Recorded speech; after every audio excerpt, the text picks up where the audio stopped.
my mind. Things paranormal talks in the dark. Secrets buried leave a burning mark. We interview the dead, we debate the unknown.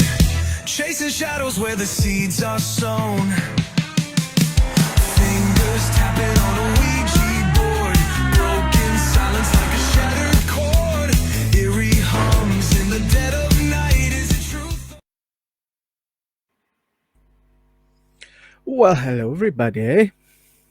That went smoothly for a chance. Just this one time. But Yeah, now time. he's in the background, curling. So we might be thinking, am I going on or am I not? Well, I share it out, so everything is live now. I checked it, so Very that's good. perfect. Let's start. We're supposed to have a very interesting guest. He promised to come on tonight. Yep. And I made a stream already, and our Shane was having contact with him, Yes. and he read the message and he ghosted us. Probably we're not big enough and there are no followers to gain, but I suppose he started with 100K when he started doing his podcast on YouTube back Yeah. days. So let's go to, Well, we got another person yeah, last minute, and he is a good friend of ours, and he is part of our network. And he is Wayne. Wayne, the only one. There's only one Wayne, and he's back in the car. Hello. Hi, hey, thanks for having you on. It's a good thing. We talked about it earlier this week. yeah, definitely. Hi, Wayne. I know. Hi, Jimmy. So you shouted out, why do you need him? I can debunk as well. So we're still doing the topic. Because if Wayne can't debunk it, it'd probably be interesting. Yeah, I like to. I go into things with an open mind, but I will always look for a scientific approach first, rather than just saying, "Oh my word, look at that! It's got to be a ghost. It's a spirit." Like a lot of people do.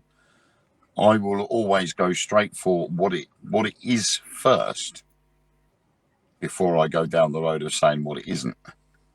If you get what I mean. Yeah. So I will always say, well, we've just seen a shadow. Well, did you see it full on, or did you see it out the corner of your eye, the peripheral vision, or have you heard this from somebody else, and so on and so forth? Where was it?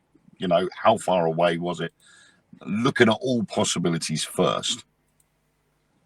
And that's the best way to debunk something. But picking up a video and scrutinizing it without actually physically being there, speaking to the people that recorded it or witnessed it firsthand, that's not what I would class as debunking. No. You would physically have to be there to be able to debunk something properly. However, some videos that are out there on social media, you can clearly tell is AI or photoshopped. For example, I posted a TikTok earlier on of me dancing like Michael Jackson in front of the UFO at Rendlesham Forest. Yeah, Wayne Jackson. There is no way I can dance like that. So I could honestly say that was AI because it was done through CapCut. I actually thought it was real. That's how you go. Somebody would say that is real, and somebody did say in the comments, while we're out investigating on Saturday night, I am going to have to recreate that dance. No way. No. No.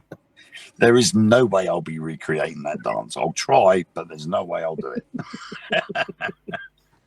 But so yeah, it's awkward, and it's horrible to. I don't like to diss people that stand there and say, "Oh, well, I'm the best person at debunking videos." Yeah. That it's like in the paranormal field when we turn around and say, "Oh, you're an expert," or they give out awards for the best investigators, and I'm just thinking, why are we doing this? Why have we got an Oscar award for the best investigator? We're all after the same thing. We're all after evidence, and we want to share the evidence, not necessarily to blow your own trumpet and get recognized and, oh, look at me, I've caught the first manifestation of a ghost. The fact that someone was able to catch that should be all the accolade that it gets as it is. Agreed. And there are a lot of people in this industry that do exactly that. Agreed. And I couldn't care less. I share my photos out. I'll share my videos out, EVPs.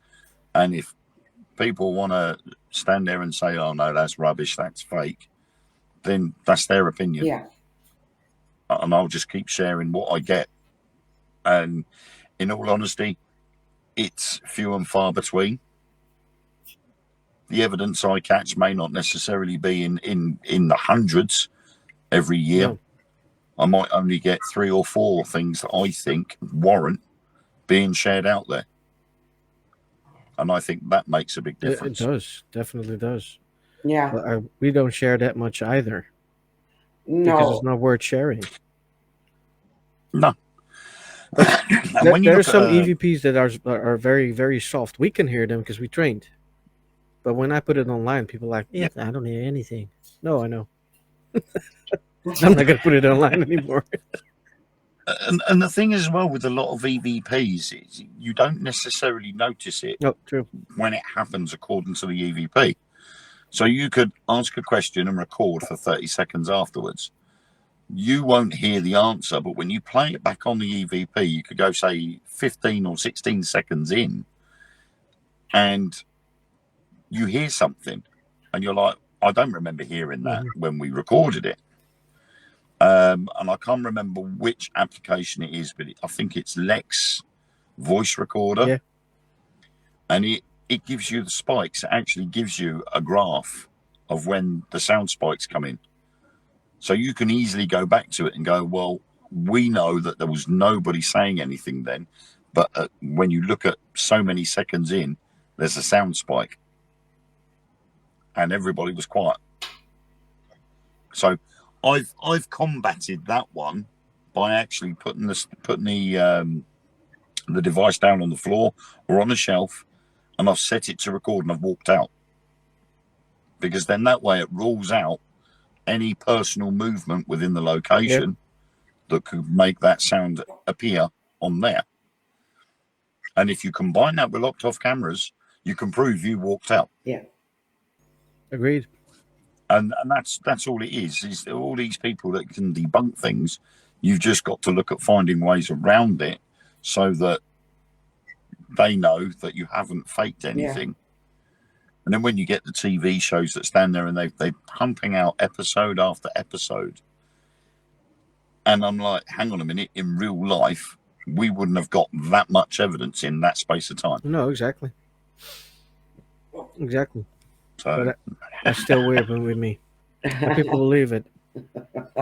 It's still powertainment, and it's what people want. It's TV, it's Hollywood, and if you believe it's the real deal, well, okay, but it's yeah, I mean, I'm not too sure about other countries, but I know here in the UK now with paranormal shows, you have to have a disclaimer at the beginning before the program starts, saying that this is for entertainment purposes only, and that covers the backs.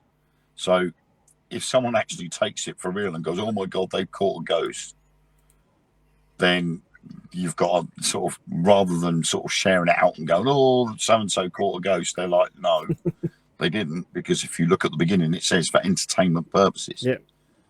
When we film for Truth Beyond Paranormal, we don't have to do that because we're actually just going there, we're filming it, but we're also doing a live feed at the same time, and it only goes onto the internet. So people are able to see what we're doing right from the start, live feed.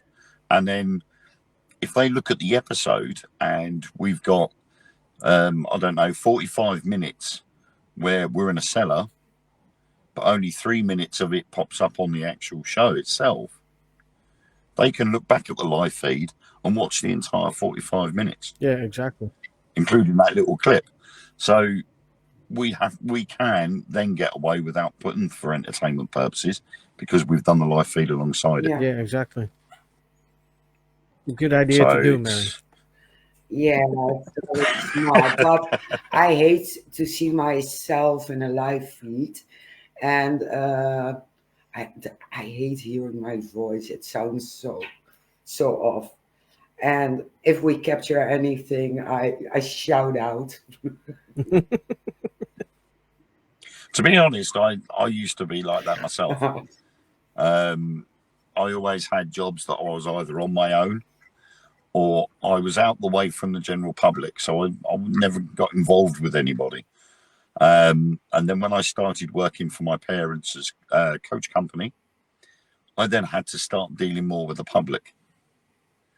And it took me out of my comfort zone because I was talking to the customers as they were getting on the bus.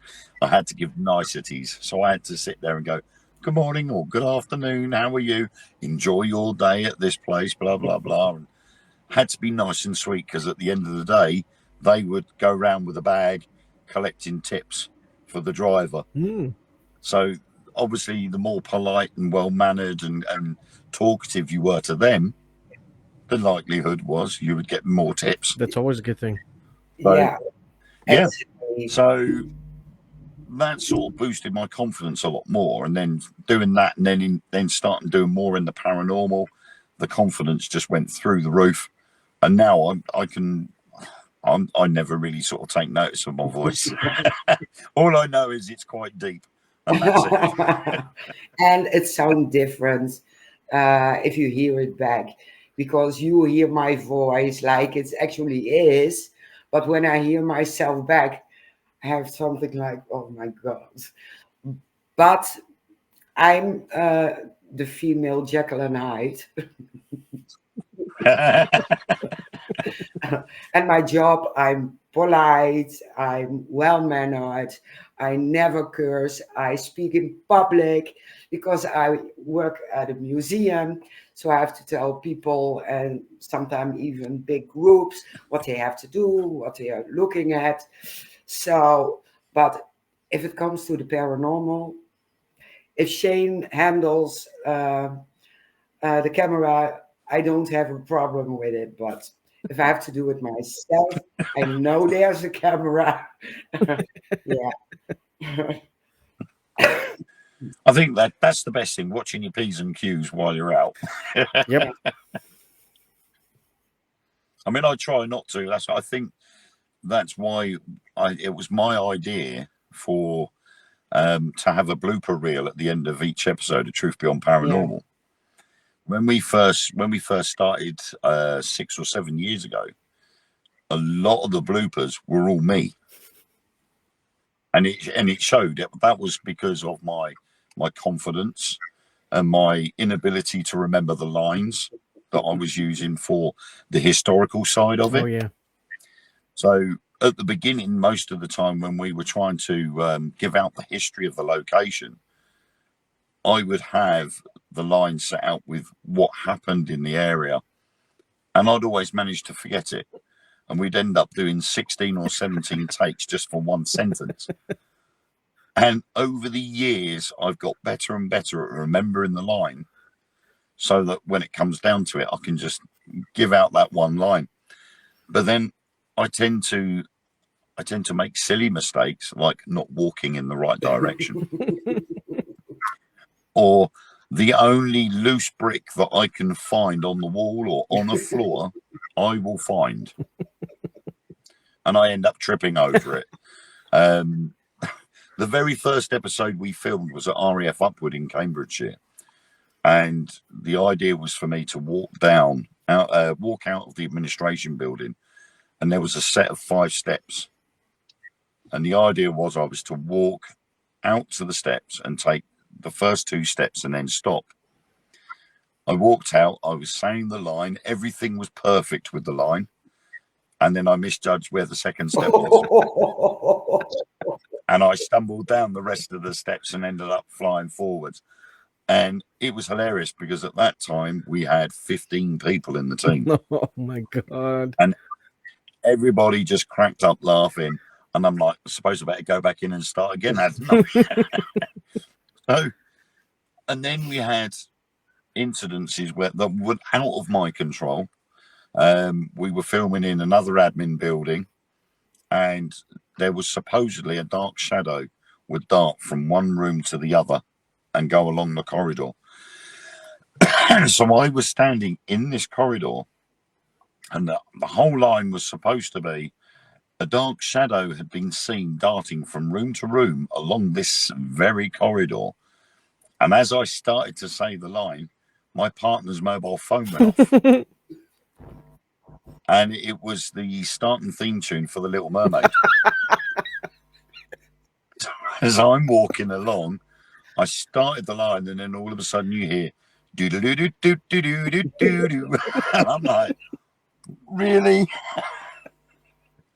So that ends up in the blooper reels right at the end. So all of the possible cock-ups we could come out with end up at the end of the show. And it, in a sense, has made the show so popular just for the blooper reel. You know, falling down the stairs. That, again, was in the very first episode. I literally stumbled. And as I was stumbling, I completely messed up the words that I was saying. And I just came out with just random words. Hadn't even got a clue what I was saying. I just went blah, blah, blah, blah, blah, as I was stumbling down the stairs. So it just goes to show there is real life out there. Oh yes, definitely. There definitely is. Yeah, I can remember one teammate from me, but we didn't get it on video. We got it on photo. That's even funnier because you see the photo go pet, pet, pet, pet. Yep. He jumped. I mean, when jumped off a when bunker. it's not so bright outside, and something like that happens, that makes it more fun. Oh yes. Hell yes. Funny as hell. It is. Yeah. I'm still hearing the Little Mermaid now.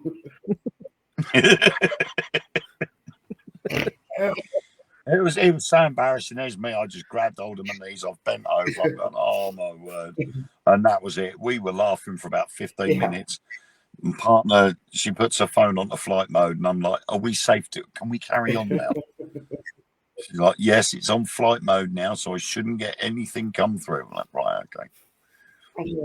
Bad timing. I love it. I love it.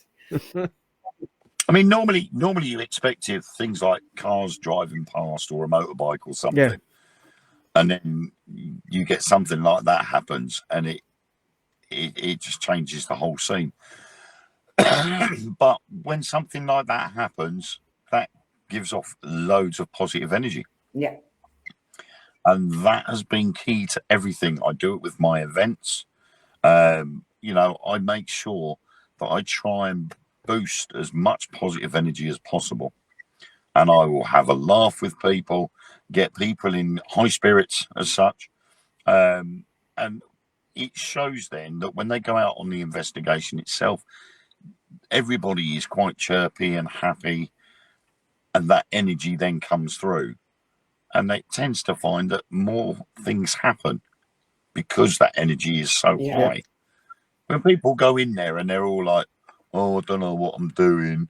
Oh, I'll hold this cat ball and hope it goes off in my hand. I'm like, you know, we need to G you up a little bit, you know. So we give the guests a bit of time to mingle with each other, chat about what they've done in the past, what events they've been to, locations and so on.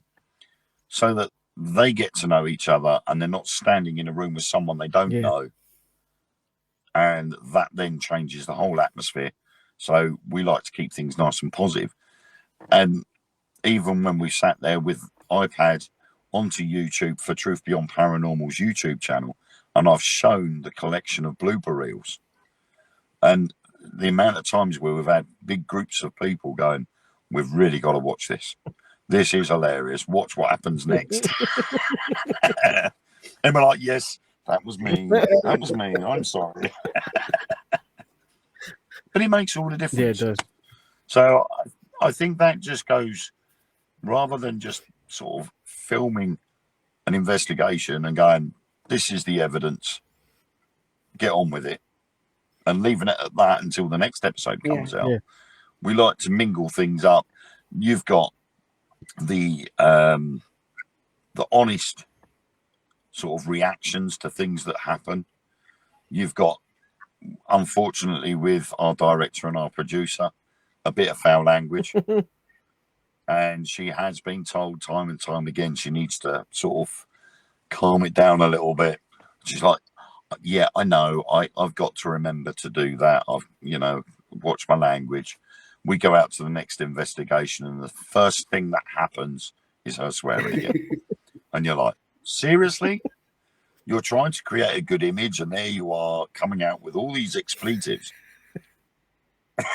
Duct tape. and that's not good. Duct tape.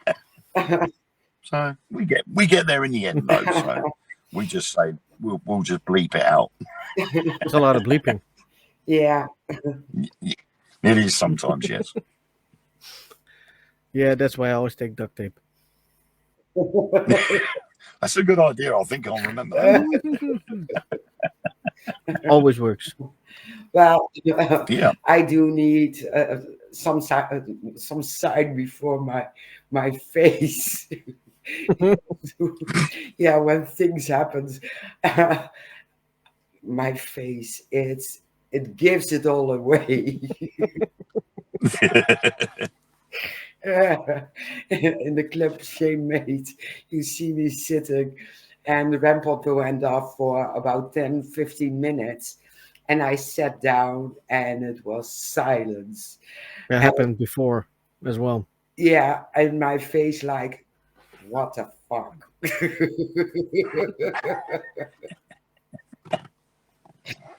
I think that was probably because it knew you were standing there. It wanted you to stay standing. So the second you sat down, it was like, well, if you're going to sit down, I'm not going to do nothing.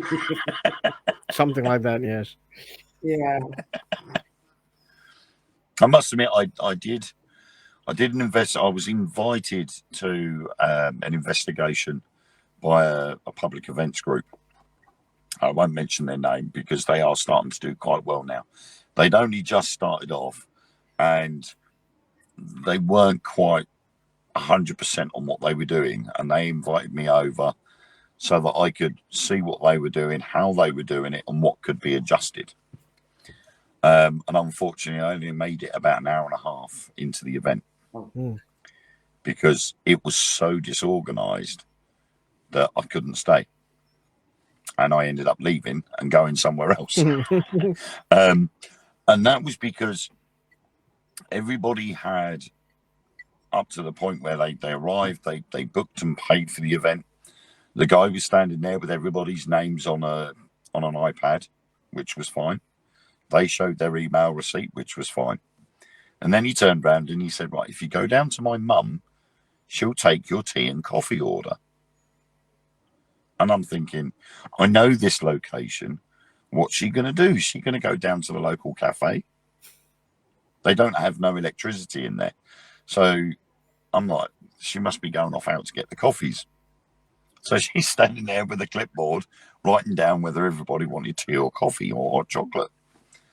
So I'm like, right, we've gone in.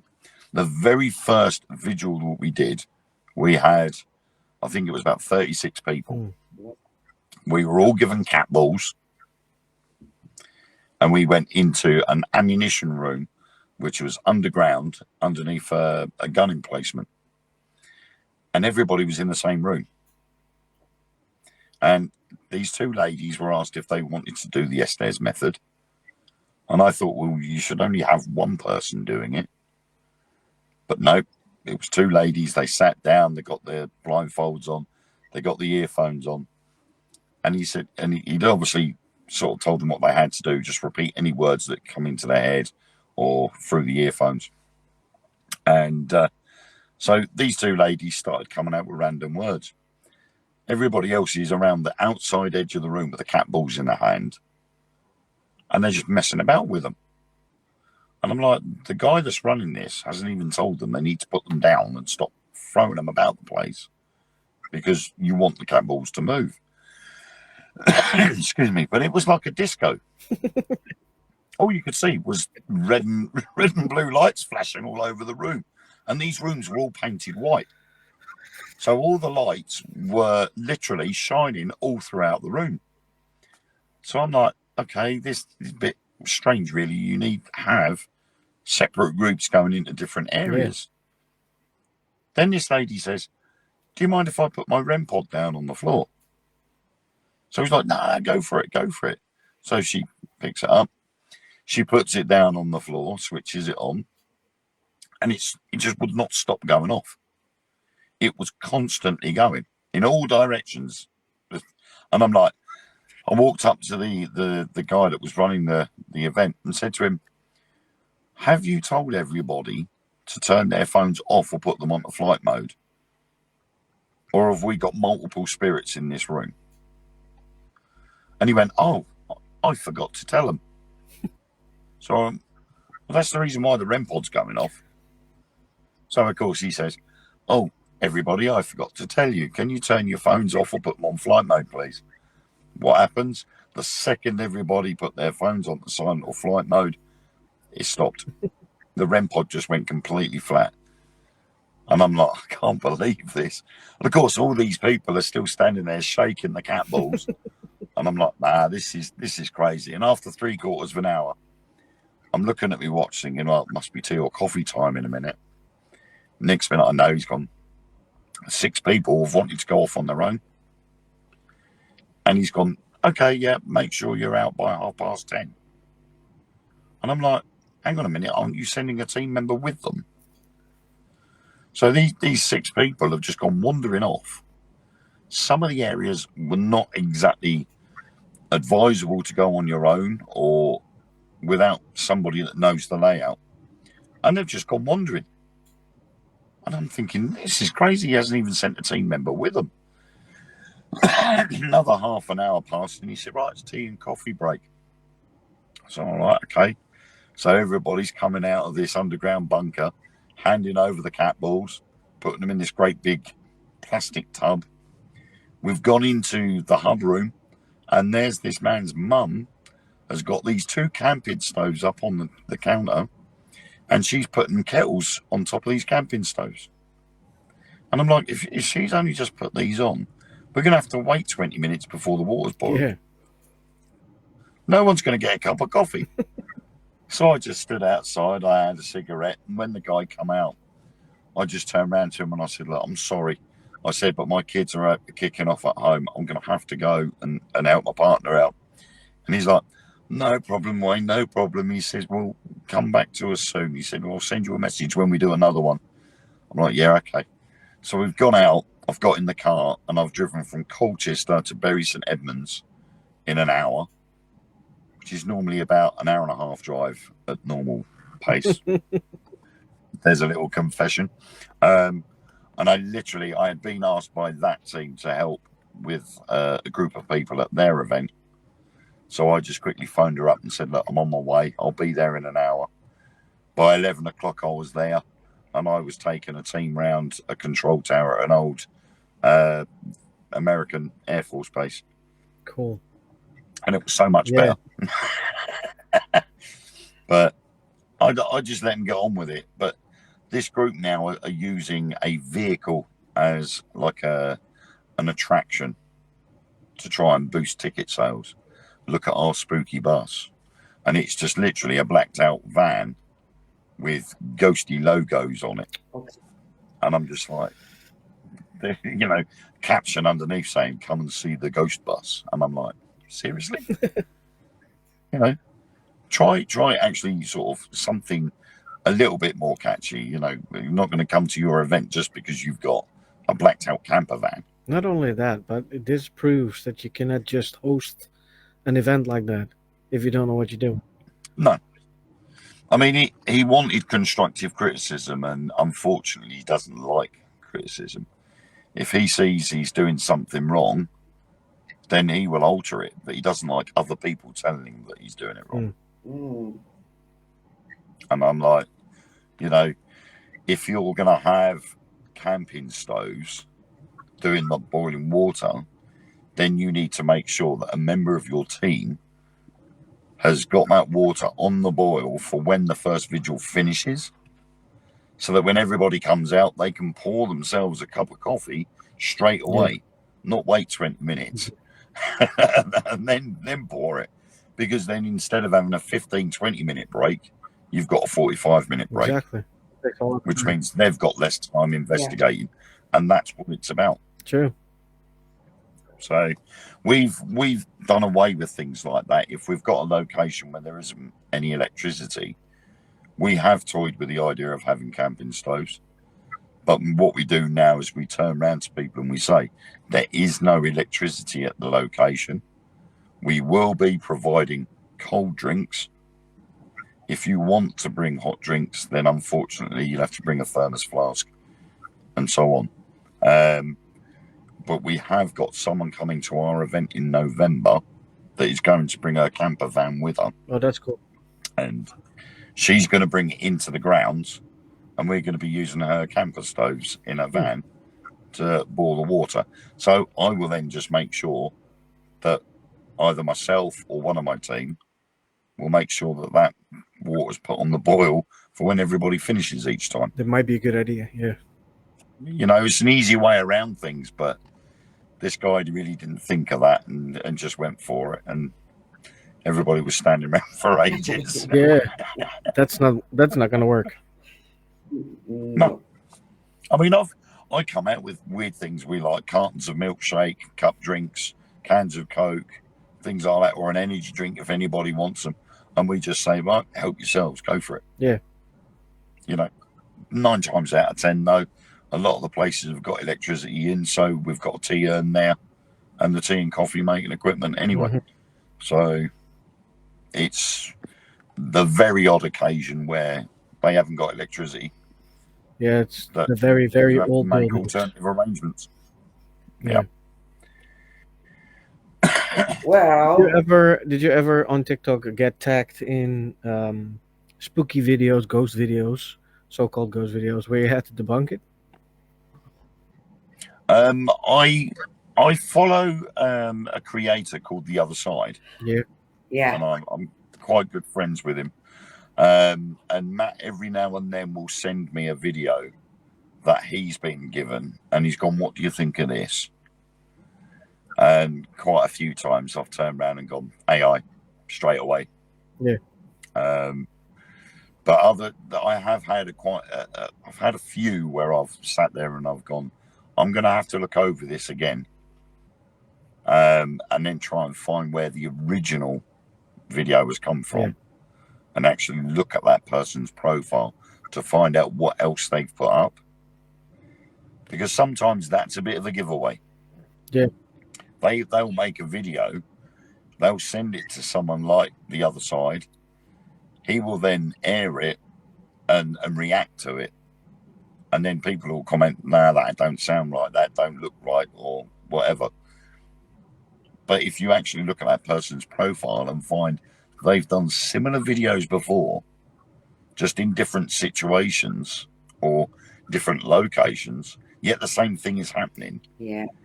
the alarm bells start Yeah, ringing, and you think, well, hang on a minute, that's not quite the way it should be.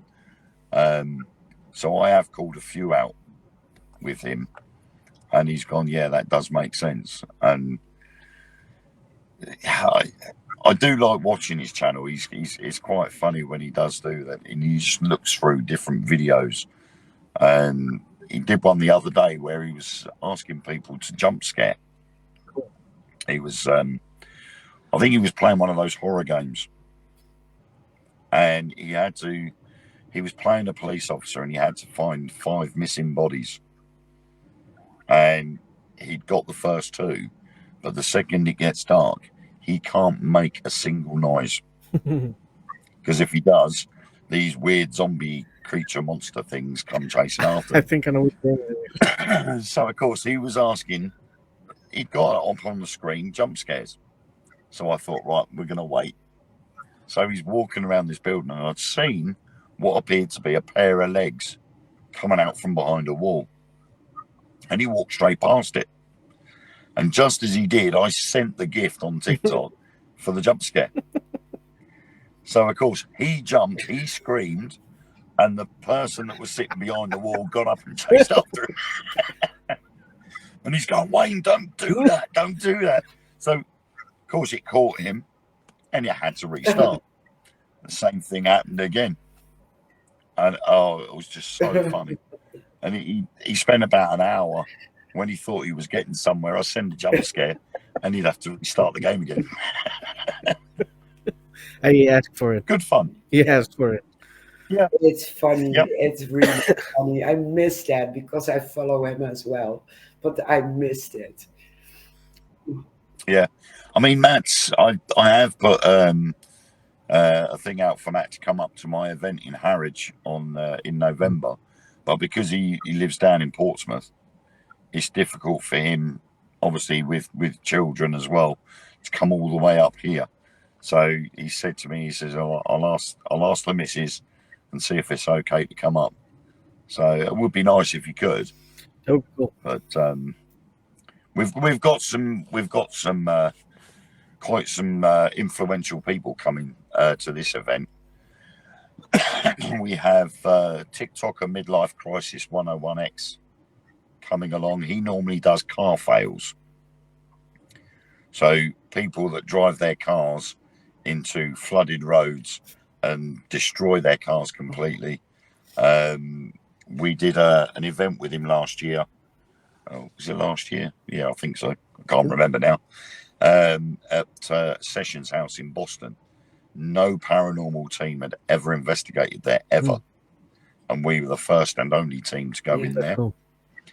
And it was all arranged through him.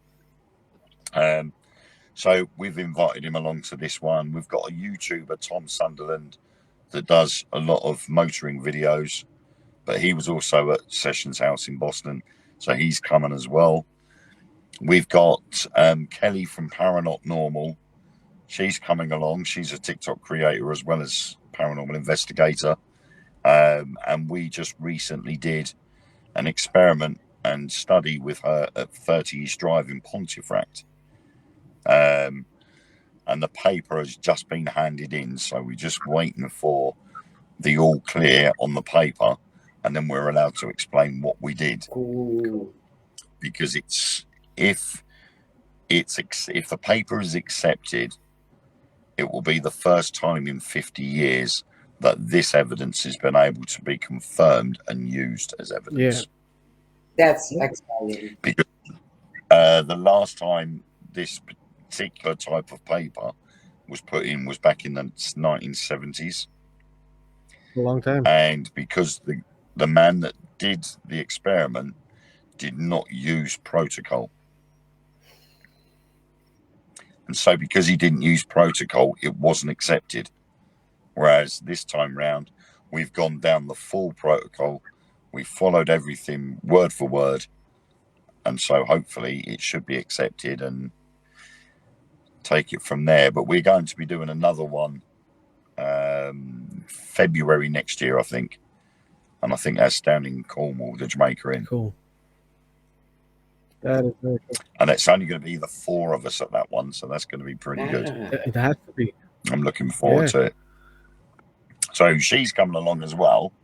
And then we've got Nick Stepani, Yes. great friend of mine, Nick Stepani. He used to be on Daz Black's Ghost Hunt, and a couple of other ghost hunting shows on Really TV and various platforms. He's coming along as well. So we're going to have, it's literally going to be a full house, but there's going to be a lot of fun and a lot of positive energy involved. And because it's the Halloween special, we're going to be having fancy dress as well. Cool. So Very cool. it's going to be a good night, and I'm really looking forward to Yeah. it. And you went to Rendlesham Forest.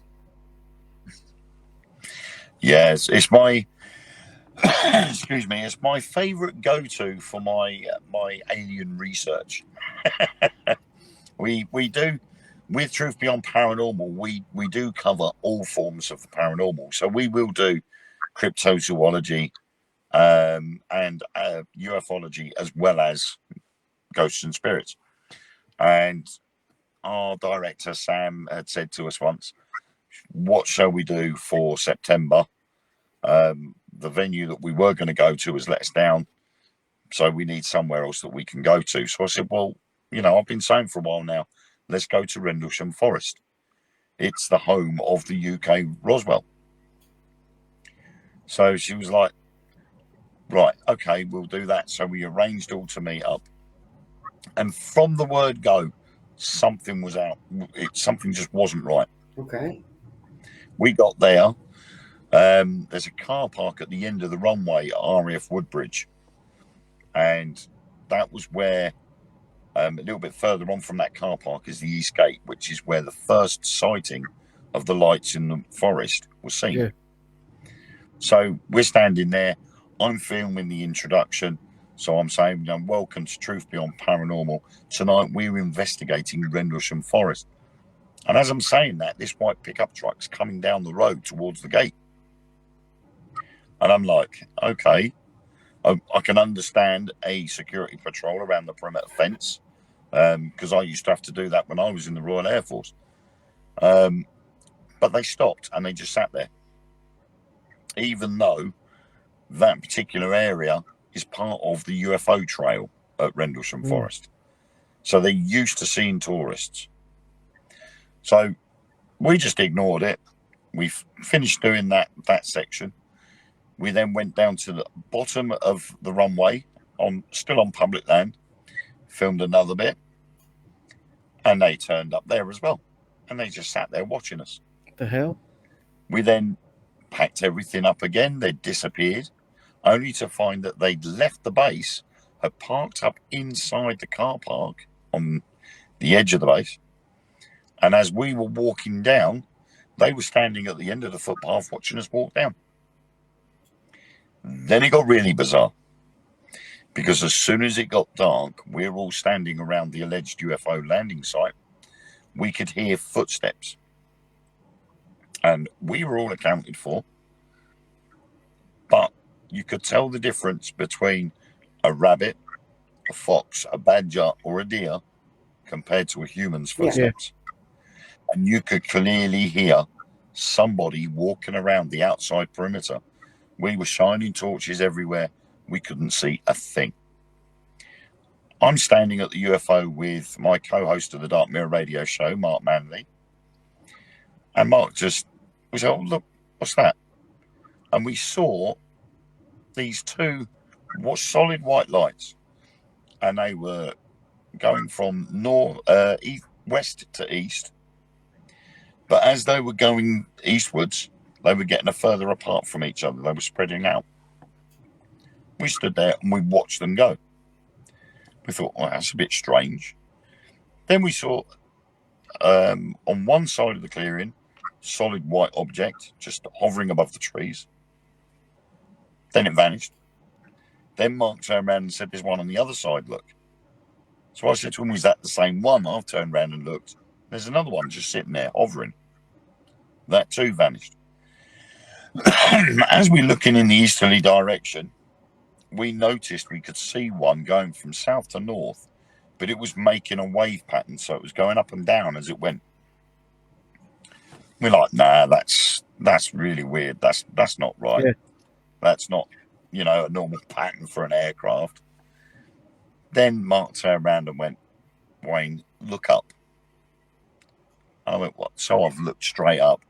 and no word of a lie, all I saw was this big, massive black triangle. We knew it was a black triangle because you could see the shape. The moon was out. It was about 3/4 moon. There was only a few wisps of clouds, and the moon was shining its light and illuminating the clouds. But these clouds were going underneath this object. You could see all the stars in the sky, yet where this black triangle was, there was no lights, no stars in that black triangle, apart from one white light in each corner. What the hell? Mark, as quick as anything, he's put his camera up. He's taken 2 photos. I've taken a couple of photos. As I finished taking my picture, it just shot off in an easterly direction. Mark was like, the radar tracker. So he's gone on his flight tracker.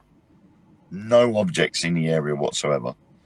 And then as he's looking, 2 F-15s from RAF Lakenheath come in from the west and go straight over in an easterly direction, straight after the object. And all that night, we just kept feeling that somebody was out there watching us. And we think that they knew something was coming over.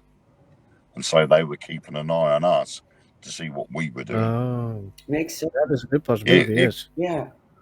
It's so strange. It really was weird.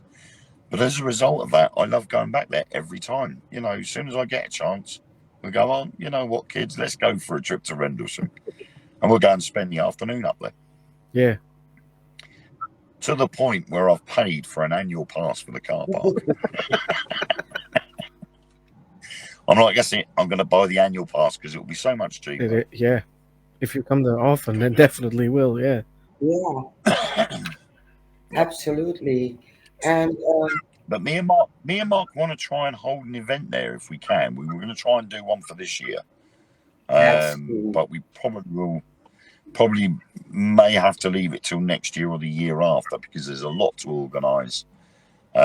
We've got a lot of permissions to get to have stalls there and various bits and bobs that we'll need. So it's probably going to take a lot of planning, but that's what we ultimately want to do. Is to have like a Rendlesham UFO convention. ooh, That would be amazing. yeah, And I think it would be really good. And I think it would get a lot of people. Oh, yeah. I mean- think so too. A lot of people are curious, like myself. It's at the moment, it's not just Rendlesham Forest. There's been a lot of UFO sightings going on around the world at the Yeah. moment. But again, with AI and Photoshop, it's now starting to get difficult to actually single out specific videos or from what ones are real and what ones are Yeah. fakes. Simply because AI is getting so good. So I think having something like a convention in a location like that is good because it will bring like-minded people together, just the same as a normal ghost investigation. It brings people that either want to believe or do believe together as one group where they can talk about their experiences. And I think it's an awesome idea to hold something like that because why not? And when you've got 3i Atlas and Swan at the moment, which is doing some really weird things, it's something now that is building interest with a lot of people. But it's deciphering the ones that are real and what ones aren't. Because all it takes is for someone to say, well, we got a radio message through, Mhm. but it says this, and it scares people. And then another person will put a message up saying, well, I got a message came from 3i Atlas that says get the kettle on, I'll be there in 15 minutes. And believe it or not, there will be people that will believe it. Yeah. And there's so much information or so much stuff coming out now about it Yeah. that it's almost like they're blindsiding everybody. They're just coming out with so many different things that people are now getting confused as to what it is and what's it doing. True. And I think they're trying to push people away from the truth, what's really happening.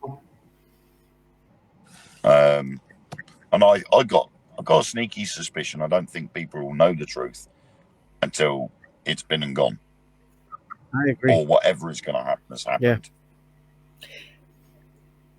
Yes, No, for sure.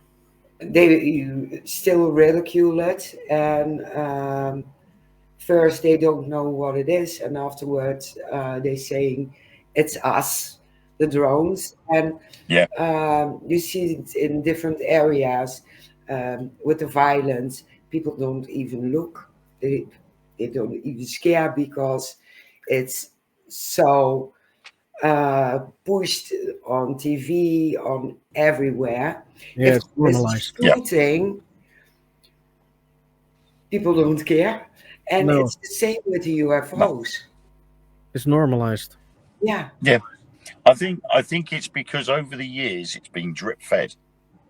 It's been pushed out on radio, TV, movies, and the idea of something else being out there and coming to Earth, or us going out there and going to them, has become such a regular occurrence now in movies and TV that people are becoming more and more accepting of it. Yeah. So if and when something does come, we're going to go, yeah, and exactly. Yeah, we're not going to be surprised. We're not going to go running around screaming.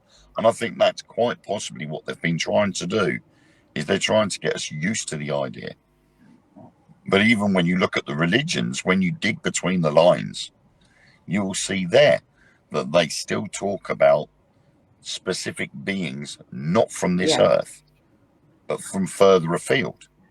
So, you know, it's looking at that and reading between the lines and going, well, hang on a minute, this doesn't make No. sense.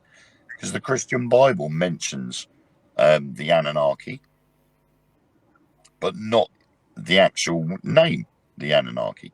They are the shining Yeah. ones.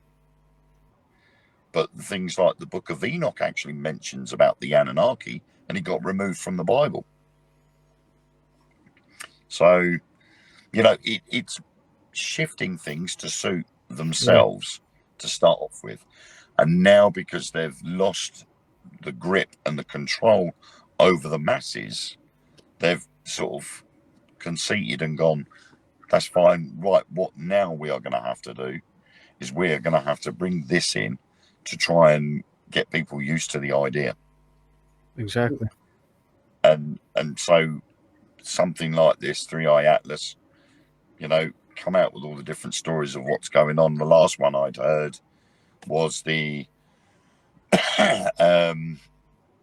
there was a signal that was sent out in 1977, or with the Apollo mission. The signal was sent out, and they got a reply back. And the guy that actually noticed the signal simply wrote the word "wow" next to it. Yeah, the paper. wow signal. Yeah, the wow signal.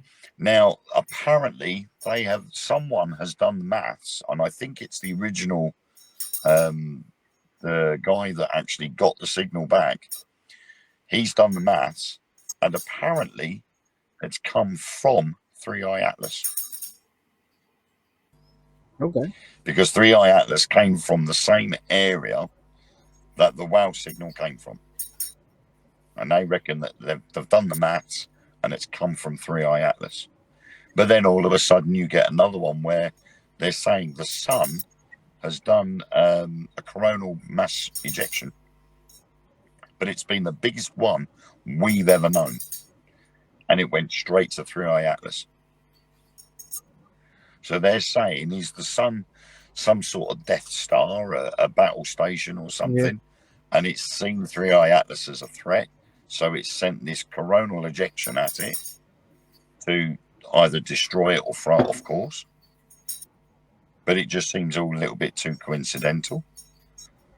And now they're saying NASA might have to launch satellites to go round to the other side of the sun to keep an eye on what Three Atlas does once it's gone past it.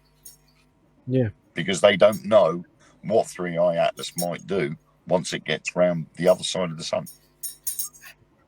someone's scared, Yeah, it has to be. and I think it's the higher ups. They've seen this object. They want to keep an eye on it so they know what it does when it gets to the other side of the sun. And our telescopes and satellites can't see it. So they want to send something up there to keep an eye Yeah. on it. They want to keep the control. They Yep. want to control everything. They do. But that's the thing. But because of social media now, they're losing the Yeah. Yes. control. So they have to bring out laws to stem the use of social media. But then that's when you've got the freedom of speech argument. You know, creators will turn around and say, but we should be able to put what we want in our videos. We shouldn't be curbed on what we say. But as we say, the powers that be are losing that control and they need to keep a hold of it. So they'll go to whatever measures they can Yeah. to allow that to happen. It won't work. No, they're losing it by the month, maybe even by the week. Yep. Definitely. Yeah. That's what it is, isn't it? Yes, it is. It is. You know, it's always been one person or a group of people having that power over others. And that should not be the case. No. And as long as everyone battling each other, we're too busy to notice some things. Exactly. Yes. Yep. And I think that's why they tried to sort of blindside you. I mean, me and Mark have always said on the Dark Mirror radio show that for every authentic video you find on social media, you will find 1,000 fake videos to try and push the real one out. And we reckon that the governments of the world have got people employed in social media to deliberately post rubbish videos and fake videos so that it pushes the real one out. Yeah. Yeah, you could apply for a job like that. And a few years back, like a chatbot. And it's dangerous. It's really dangerous what they're doing. I think ethically I couldn't do it. Me neither. I could not sit there and create a video to purposely lie to other people. No, it's against my belief. I couldn't do it. Yeah. Yeah. I mean, as a believer in ghosts and the possibility of cryptids and UFOs, I could not turn around and create a video knowing it was fake and say, "Oh, look at this! Look what we saw," knowing that it's a lie. Yeah. Because that's not what I do. I go out there, and if I film something that I think is paranormal, then I will post it for other people's opinions. I'm not going to post it and go, "I've caught a ghost" or "I've caught a UFO." I go, "I caught something strange. What do you think?" Yeah. I'm not going to tell people it's a ghost or a UFO because I might not be 100% accurate. My eyes are getting old, so I might not have actually seen what I saw. So I let other people say to me, "Yeah, I think that's a ghost. I think that's this. I think it's that." That's the best approach.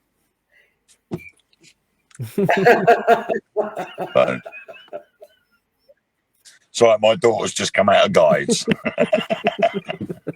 Well, we're at an hour, so Yes, we are, and we for sure are doing the sequel, and for the Dark Mirror Of show. course. Yeah, and we can talk more about UFOs and the cryptids in England. yep. Yes. Then we invite Lois.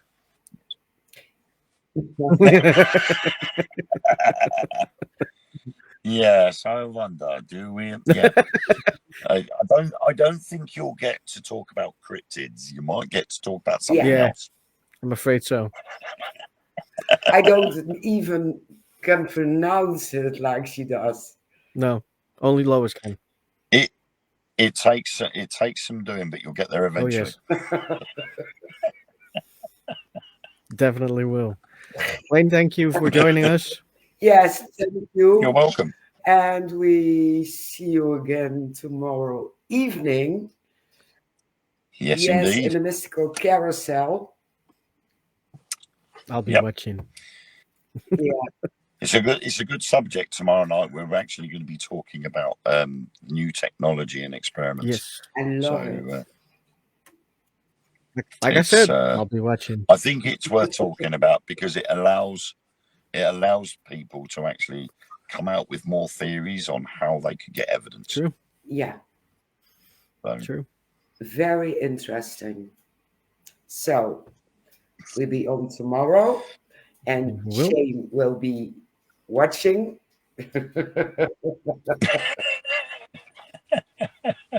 Just because keep just an eye because on it sounds things. very, very creepy and all. Oh, Wow. We had someone here who played soccer. He did with his eye.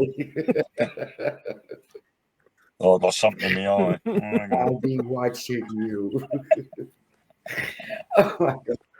I must admit, I'll be watching you before and actually poke my eyes. I'll be. I have safety glass. Yes, me as well. So that's it. And who have we got next week? Do you know? I I have think no idea. on Wednesday, Tony and Paranormal Cherie. on Wednesday, Paranormal Mischief, a small episode, 1 hour, and next Saturday, not this Saturday, but next week on Saturday, we have live Staticon. Yes, yes. Nice. Could be interesting. Could be interesting. Yes. It will be. So everyone, thank you who was in the chat, all the watchers and participated. I hope you had a blast. We had. We did. Definitely. We'll see you next week. Brilliant. Microwave.